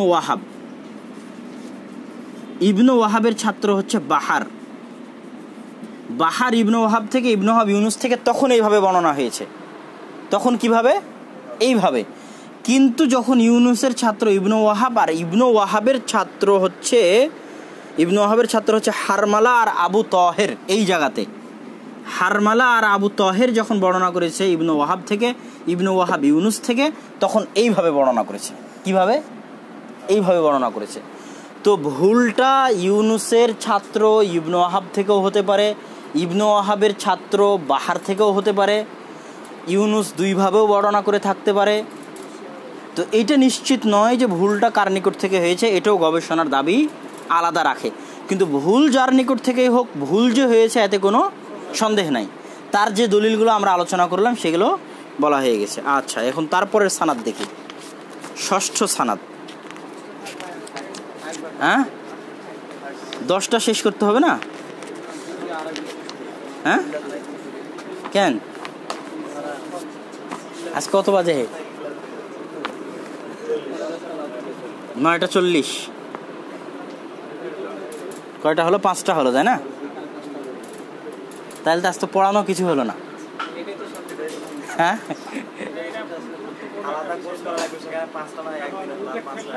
আচ্ছা, ঠিক আছে তাহলে। আচ্ছা, ওই ভিডিওর জন্য প্রথম 3টে আবার একটু বলি, ঠিক আছে?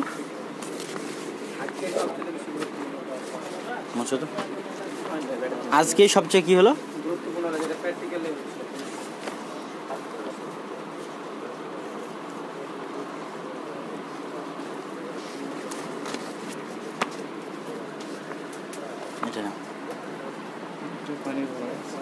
যে ডাস্টার পাওনি কেউ কলম নিয়ে চলে আসছো, ডাস্টার নাই? হ্যাঁ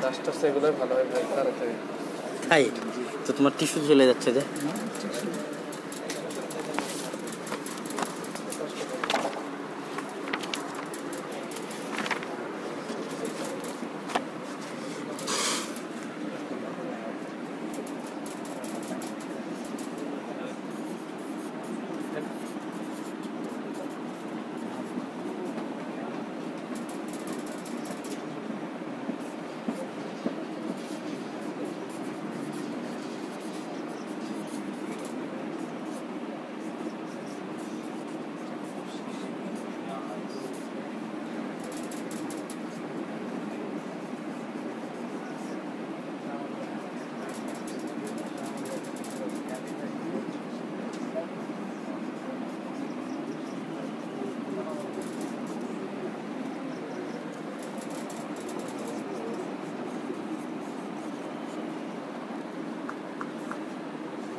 আচ্ছা, এটা ছিল আমাদের প্রথম হাদিস।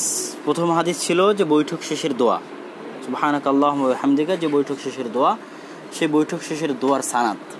তো ইমাম মুসলিম এই সানাদে হাদিসটা কার নিকটে পেশ করেছে? ইমাম বুখারীর নিকটে এই সানাদ।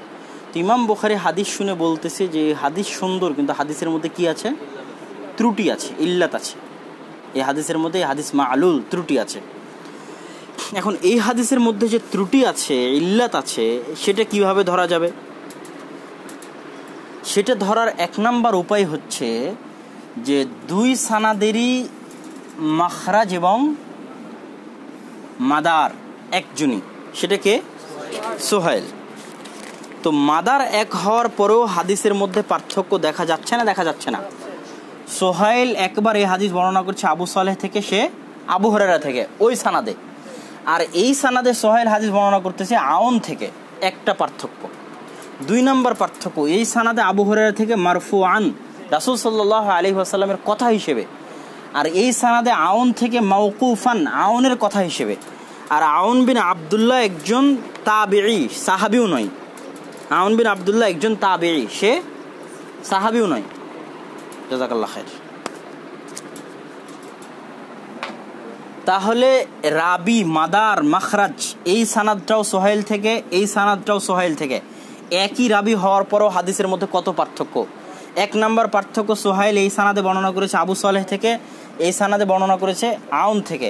দুই নাম্বার পার্থক্য, এই সানাদে আবু হুরায়রা রাদিয়াল্লাহু তাআলা আনহু হয়ে মারফুআন, রাসূলের সাল্লাল্লাহু আলাইহি ওয়াসাল্লামের কথা হাদিস। আর এই সানাদে আউনের উপর মাওকুফ, তাবিঈর কথা। তাহলে একই রাবির বর্ণনা দুই রকম হচ্ছে না? হচ্ছে না। তাহলে মাদার এবং মাখরাজ এক হওয়ার পরও যখন হাদিসের মধ্যে পার্থক্য দেখা যাচ্ছে, তখন অবশ্যই হাদিসের মধ্যে কোনো সমস্যা আছে।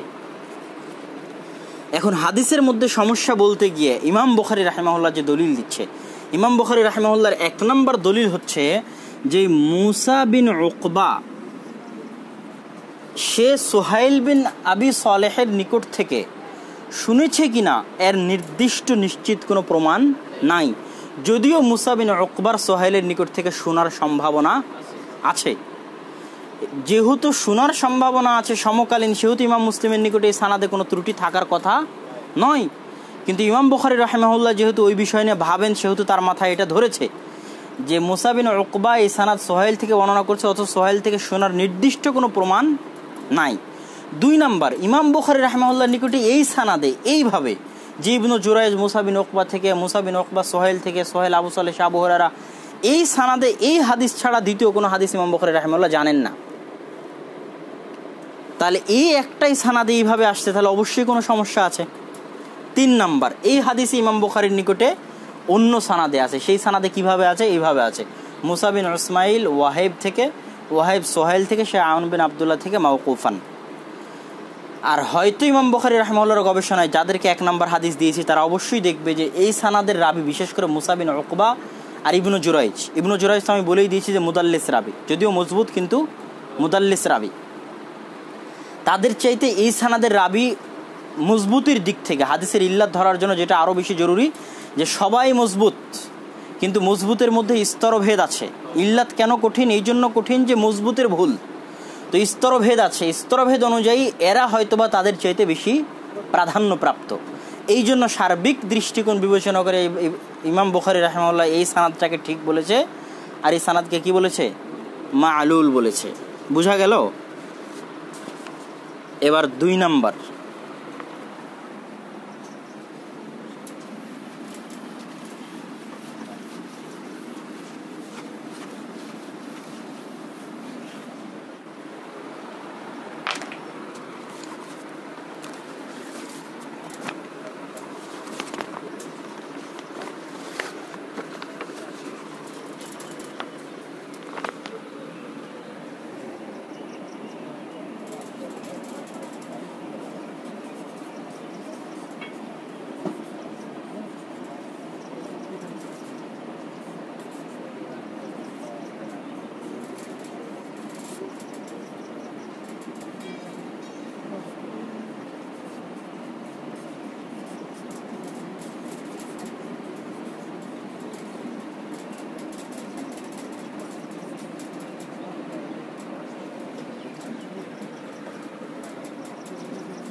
আমার আরবি বাংলা কোনো হাতের লেখাই সুন্দর না।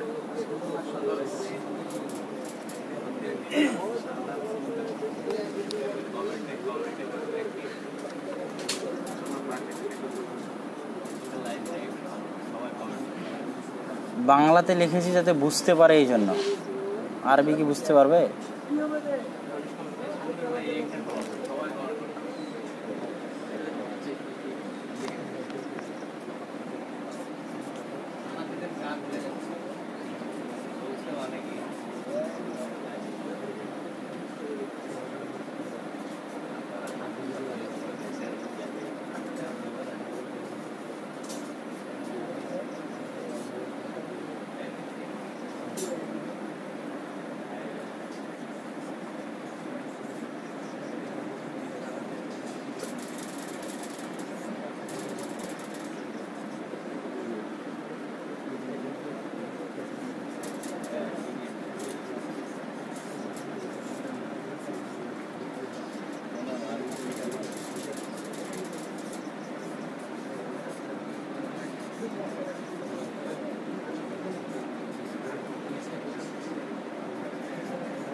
আচ্ছা, আমাদের দ্বিতীয় হাদিস যেটাতে ত্রুটি ছিল সেটা ছিল এটা।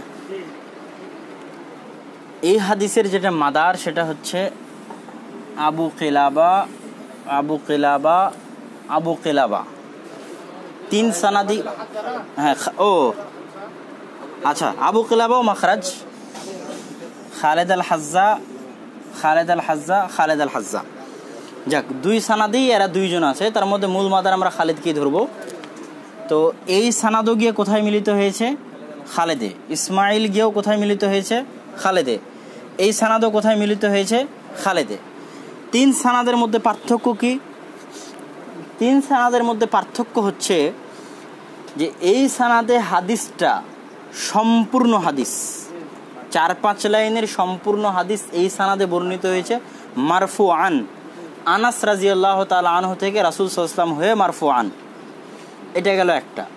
দ্বিতীয় সানাদে সম্পূর্ণ হাদিস বর্ণিত হয়েছে, কিন্তু আনাস রাদিয়াল্লাহু তাআলা আনহু থেকে মারফুআন নয়, আবু কিলাবা ডাইরেক্ট রাসূল সাল্লাল্লাহু আলাইহি ওয়াসাল্লাম। আনাস কিন্তু এখানে নাই, আনাস এখানে আছে, এখানে নাই। আবু কিলাবা হচ্ছে তাবেঈ, তাবেঈ এই হাদিসটা ডাইরেক্ট রাসূল সাল্লাল্লাহু আলাইহি ওয়াসাল্লাম থেকে মুরসালান বর্ণনা করেছে, কিন্তু কিভাবে বর্ণনা করেছে?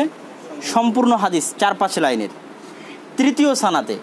তৃতীয় সানাদে আবু কিলাবা এই হাদিসটা আনাস রাদিয়াল্লাহু তাআলা আনহু থেকে ওই হাদিসের মতোই মারফুআন বর্ণনা করেছে, কিন্তু পার্থক্য কোথায়? সম্পূর্ণ হাদিস নয়। কি হাদিস? সংক্ষিপ্ত হাদিস বর্ণনা করেছে, মাত্র 1 লাইনের, যে আমার উম্মতের মধ্যে যদি আমিন আমানতদার কেউ থাকে তাহলে সেটা কে? আবু উবাইদা ইবনুল জাররাহ। জাস্ট এই একটা বাক্য। আর এই সানাদে এই হাদিসটা কোন কোন বইয়ে আছে?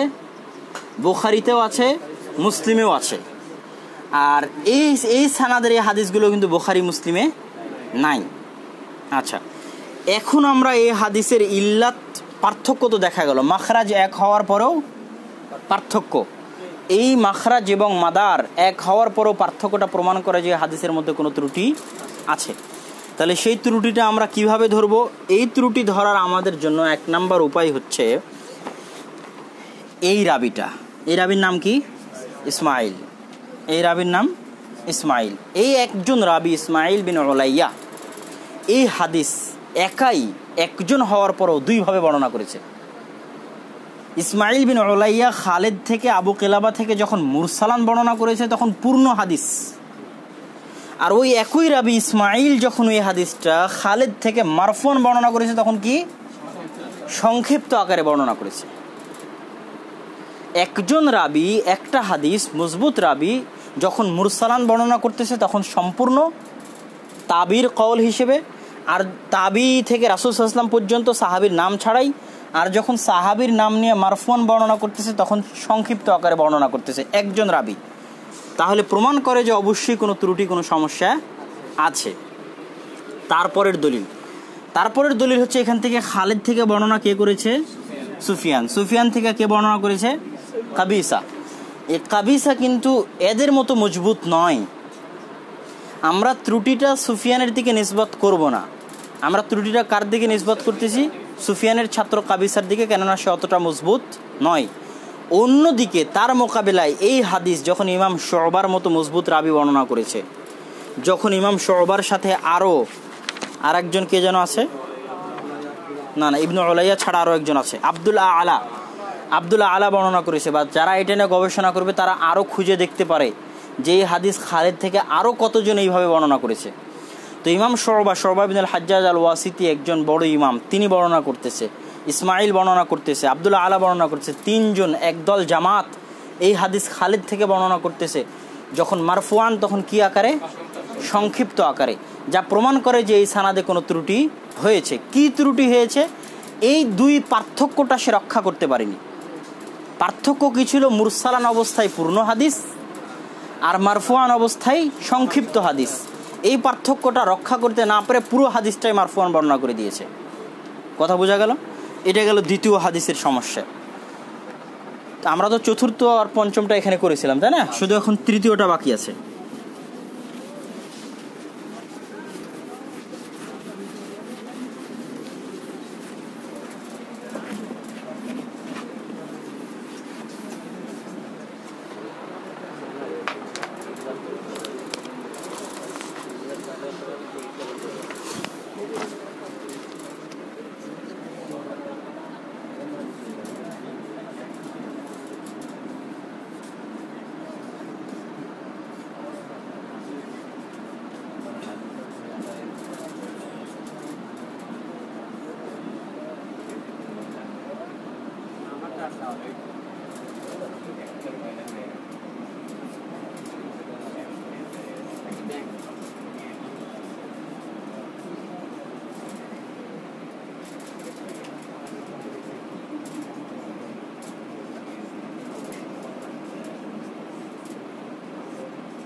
আচ্ছা, এটা ছিল আমাদের তৃতীয় হাদিস।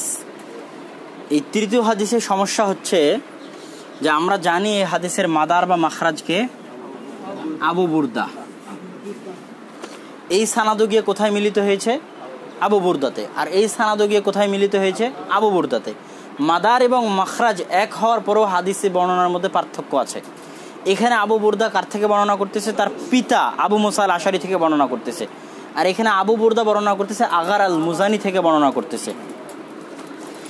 এই দুই পার্থক্য হওয়ার কারণে, মাদার এক হওয়ার পরও পার্থক্য হওয়ার কারণে মুহাদ্দিসদের ধারণা অনুযায়ী এখানে কোনো সমস্যা থাকতে পারে। যদি প্রমাণ হয়ে যায় যে না, সে দুইভাবেই বর্ণনা করেছে, দুইজনের নিকট থেকে শুনেছে, তাহলে সেটা পরের কথা, কিন্তু সেটারও পিছনে দলিল লাগবে। দুই জায়গায় যদি সারাহাত বিস সামা থাকে, এখানেও যদি সামিআতু থাকে, এখানেও যদি সামিআতু থাকে, তাহলে তখন আমরা বলতে পারি যে হ্যাঁ, সে দুইজনের নিকট থেকে হাদিস শুনেছে। কিন্তু যদি সামিআতু বা হাদ্দাসানা না থাকে, আন থাকে, তাহলে অবশ্যই এটা মাজিন্নাতুল ইল্লাহ, ইল্লাত পাওয়ার জায়গা। ধারণা করা যেতে পারে যে হাদিসে কোনো সমস্যা, কোনো ইল্লাত আছে। এখন আমরা সেটা কিভাবে সমাধান করব? সেই ইল্লাতের এক নাম্বার কাহিনী হচ্ছে যে সাধারণত আবু বুরদা সাধারণত হাদিস কার থেকে বর্ণনা করে? তার পিতা আবু মুসা আল আশারি থেকে বর্ণনা করে।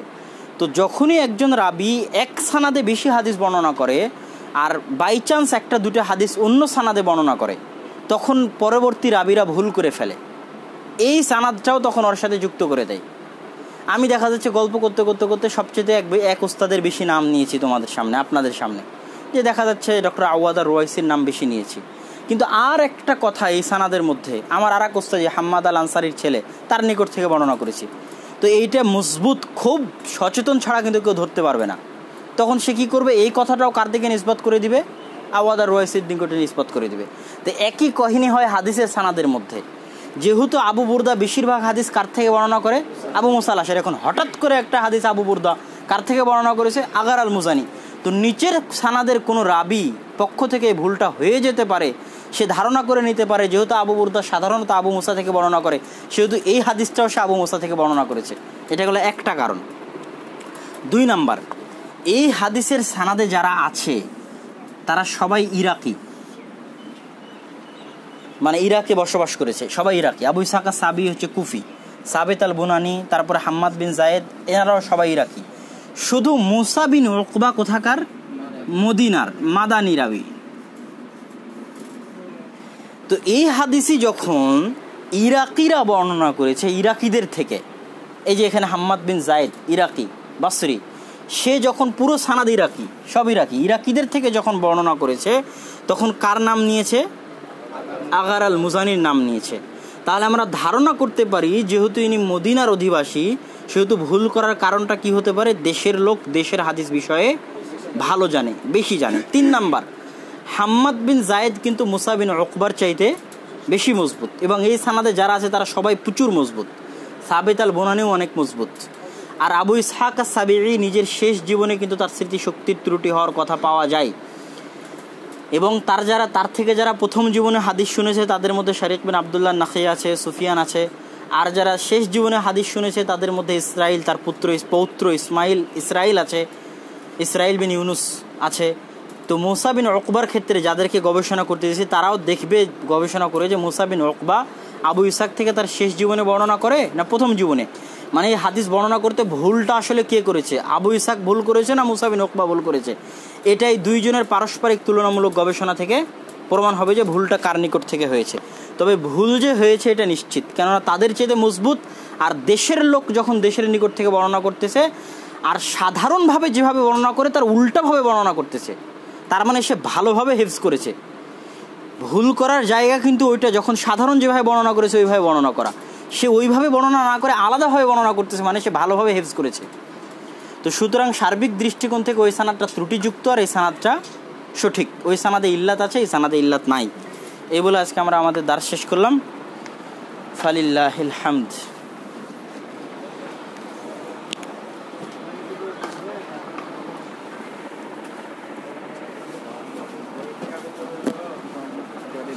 আচ্ছা, আজকে রাত থেকে তো রাত জাগার আছে তাই না? তাহলে সেটা তাহলে সেটা কিভাবে, ক্লাস কি সকালেই হবে? হ্যাঁ, মানে যদি কেউ রাত জাগে তাহলে সকালে ক্লাস করতে তো অসুবিধা হতে পারে, তাই না? আসর পর, হ্যাঁ, জোহর পর। জোহর পরে কিন্তু প্রচুর গরম পড়বে। এখনই তো টিকা যাচ্ছে না, 10টা বাজে গেছে।